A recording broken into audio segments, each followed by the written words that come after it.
मैं जो कहूंगी, सच के सिवा कुछ नहीं कहूंगी, क्योंकि यही सच है, 100% सच। आज आपके सामने मुर्शिदाबाद का आने वाला है। आपके साथ मैं हूं सबीना तामंग देशमुख। ये सिर्फ एक मुद्दा नहीं है, ये एक ऐसा विषय है, ये एक ऐसा सच है जिसे न सिर्फ पश्चिम बंगाल बल्कि पूरे देश को समझना भी चाहिए, देखना भी चाहिए। क्या कुछ हुआ, सबसे पहले वो बहुत जल्द समझाते हैं आपको। 8 मार्च से दरअसल ये कहानी शुरू होती है जो हकीकत की तस्वीर लाती है। मुर्शिदाबाद में जिस तरह से ये सब कुछ हुआ, क्यों हम कह रहे हैं कि ये 8 मार्च से हुआ? दरअसल पहली बार हिंसा की शुरुआत इसी तारीख से हुई। वक्फ संशोधन कानून के विरोध में जो रैली निकली, उस दौरान हिंसा और आगजनी की गई और इस बाबत पुलिस ने 22 लोगों को धर दबोचा। 8 अप्रैल को जंगीपुर में इंटरनेट सेवा शुक्रवार तक बंद कर दी गई थी। वहीं 11 अप्रैल मुर्शिदाबाद में फिर हिंसा भड़की, जिसमें एक शख्स जख्मी हुआ था, जिसके बाद में अस्पताल में मौत हो गई। जंगीपुर और स्तुति में हिंसक प्रदर्शन हुए और पुलिस ने आंसू गैस के गोले दागे। इसके अलावा नियमितता रेलवे स्टेशन पर भीड़ जमा हो गई थी। 11 अप्रैल मुर्शिदाबाद के अलावा मालदा, दक्षिण 24 परगना और हुगली जिलों में भी हिंसा भड़की। पुलिस वैन समेत कई वाहनों को आग के हवाले कर दिया गया। सुरक्षा बलों पर पत्थर फेंके गए और सड़कें जाम कर दी गईं। 11 अप्रैल बीएसएफ की मदद से हिंसा प्रभावित इलाकों में स्थिति पर काबू पाया गया। 12 अप्रैल मुख्यमंत्री ममता बनर्जी ने साफ कर दिया कि वक्फ कानून पश्चिम बंगाल में लागू नहीं किया जाएगा और शांति बनाए रखने की अपील भी इसके साथ की। 12 अप्रैल ADG law and order Javed Shamim ने कोलकाता में प्रेस कॉन्फ्रेंस की और कहा कि अब तक हिंसा के सिलसिले में 118 लोगों को गिरफ्तार किया जा चुका है और छापेमारी अब भी जारी है। उन्होंने अफवाहों से बचने और साथ ही इसे न फैलाने की गुजारिश भी की, अपील भी की। शांति बनाए रखने की अपील की गई। 12 अप्रैल मुर्शिदाबाद जिले में फिर हिंसा भड़कती है। हिंसक भीड़ ने पिता बेटे हरगोविंद दास और चंदन दास की पीट कर हत्या कर दी। ये दोनों हिंदू देवी देवताओं की मूर्तियां बनाते थे। 12 अप्रैल मुर्शिदाबाद में धारा 163 लागू कर दी गई और इंटरनेट सेवा बंद कर दी गई। इस दौरान बड़ी तादाद में सुरक्षा कर्मियों की तैनाती होती है। बीजेपी ने इस मुद्दे पर ममता सरकार से कई सवाल पूछे। वो सवाल भी आगे होंगे और क्यों सवालों के घेरे में इस वक्त ममता सरकार यानी सीएम ममता बनर्जी हैं। 12 अप्रैल बीजेपी नेता और नेता विपक्ष शुभेंदु अधिकारी ने हाईकोर्ट से बांग्लादेश सीमा से सटे मुस्लिम बहुल जिलों में केंद्रीय बलों की तैनाती की मांग की, तो वहीं 12 अप्रैल को ही कोलकाता हाईकोर्ट ने हिंसा प्रभावित इलाकों में केंद्रीय बलों की तैनाती का आदेश दे दिया। कुछ ऐसा हुआ मुर्शिदाबाद के इस हिंसा को लेकर। मुर्शिदाबाद की देखिए, अब आप ये समझिए, हिंसा अक्सर 3 कारणों से यहां पर होती रही है। ये कारण समझिए ताकि आप यही सच है को पूरी तरह से बहुत बारीकी से समझ सकें। सांप्रदायिक तनाव, यहाँ विशेषकर हिंदू मुस्लिम समुदायों के बीच में ये सांप्रदायिक तनाव देखने को मिलता रहा है।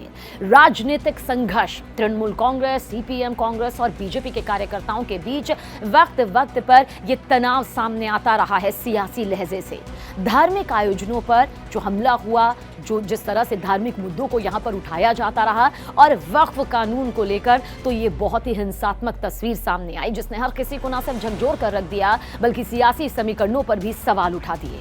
मुर्शिदाबाद में अप्रैल 2025 को जो हिंसा हुई, पश्चिम बंगाल में एक महत्वपूर्ण घटना यहाँ पर क्यों कही जा रही है? क्योंकि इसने बहुत बड़े खुलासे, बहुत बड़ी तस्वीरों को एक सच के तौर पर सामने ला दिया। इस हिंसा के प्रमुख बिंदुओं को आप समझिए। देखिए, हिंसा की शुरुआत किस तरह से यहाँ पर हुई और किस तरह से अप्रैल 2025 में केंद्र सरकार के जरिए लागू किए गए वक्फ कानून को लेकर मुर्शिदाबाद जिले में ये पूरा प्रदर्शन यहाँ पर सामने आया। प्रदर्शन ने हिंसात्मक रूप यहां पर ले लिया, लेकिन इसके अलावा ये भी समझिए कि 3 लोगों को अपनी जान तक गंवानी पड़ी। कई लोगों का, कई घरों का पलायन यहां पर सामने आ गया। हालांकि अब धीरे धीरे घर वापसी हो रही है, दोबारा से अपने आशियानों की तरफ जो खौफजदा जिंदगियां थी वो लौटकर वापस आ रही हैं, लेकिन अब भी सभी का आना बाकी है। राजनीतिक प्रतिक्रियाएं सामने आ रही हैं। भारतीय जनता पार्टी, जी हां, बीजेपी ने राज्य सरकार की जमकर आलोचना की, जबकि तृणमूल कांग्रेस यानी टीएमसी ने इसे बाहरी तत्वों की संलिप्तता बताया है, ये बड़ा आरोप लगाया है। लेकिन कुछ और हिंसा को भी आप समझिए, क्योंकि जब तक हम इन हिंसात्मक तस्वीरों को डिटेल से नहीं समझेंगे, इस सच को समझना दरअसल मुश्किल हो जाएगा। सांप्रदायिक हिंसा, साल 2013 साल 2013 में पश्चिम बंगाल के मुर्शिदाबाद जिले में कुछ इलाकों में सांप्रदायिक तनाव फैलता है जो बाद में हिंसा में बदल जाता है। दो समुदायों के बीच किसी धार्मिक जुलूस या अफवाह की वजह से ये टकराव होता है। दुकानों को, घरों को तोड़ फोड़ दिया जाता है, आगजनी होती है, पत्थरबाजी सामने आती है। प्रशासन को स्थिति को काबू में करने के लिए कर्फ्यू तक लगाना पड़ता है। मुख्य वजह क्या रहती है? अफवाहें, धार्मिक असहिष्णुता और राजनीतिक दलों की भूमिका को भी जिम्मेदार ठहराया जाता है।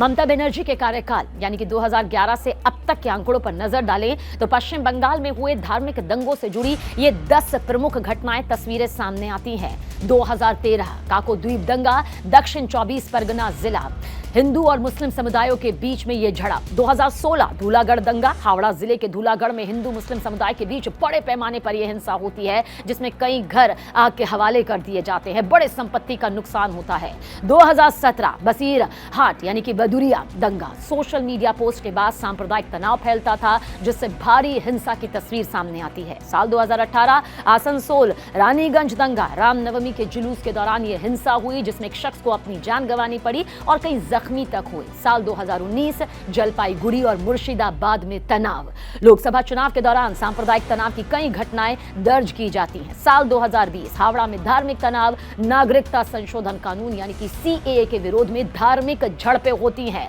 साल 2021 नंदीग्राम के बाद यह तनाव होता है जहां पर विधानसभा चुनाव के बाद टीएमसी और बीजेपी समर्थकों के बीच झड़प होती है जिनमें धार्मिक रंग भी देखने को मिलता है।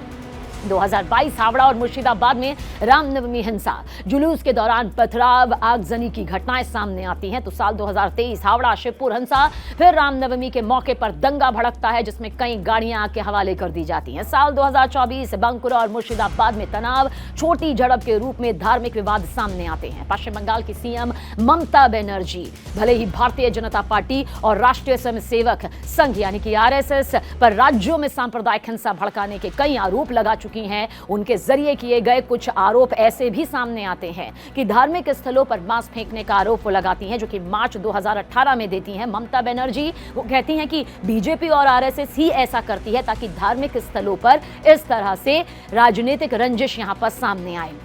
बिहार से गुंडे बुलवाने का आरोप भी वो साल 2023 अप्रैल में लगाती हुई नजर आती हैं। इसके अलावा जाति आधारित दंगे कराने की साजिश का भी आरोप लगाती हैं मई 2023 में। आरोपों की ये फहरिस्त यहां पर लंबी नजर आती है, लेकिन इतना यहां पर तय नजर आता है कि बीजेपी अब यही कह रही है कि सबसे अच्छा विकल्प यहां पर जनता के पास हमें चुनना है।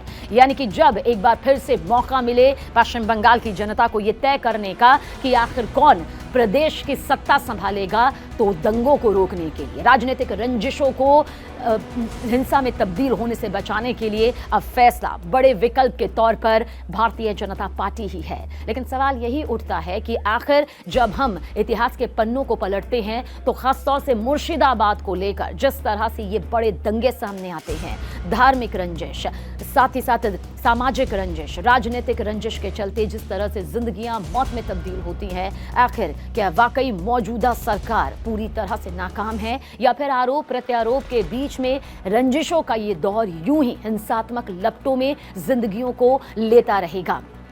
ये बहुत से ऐसे सवाल हैं जिनके जवाब हम यहाँ पर इसलिए ढूंढते हैं क्योंकि वो सच सामने आ सके जिसका इंतजार पूरा देश यहाँ पर कर रहा है।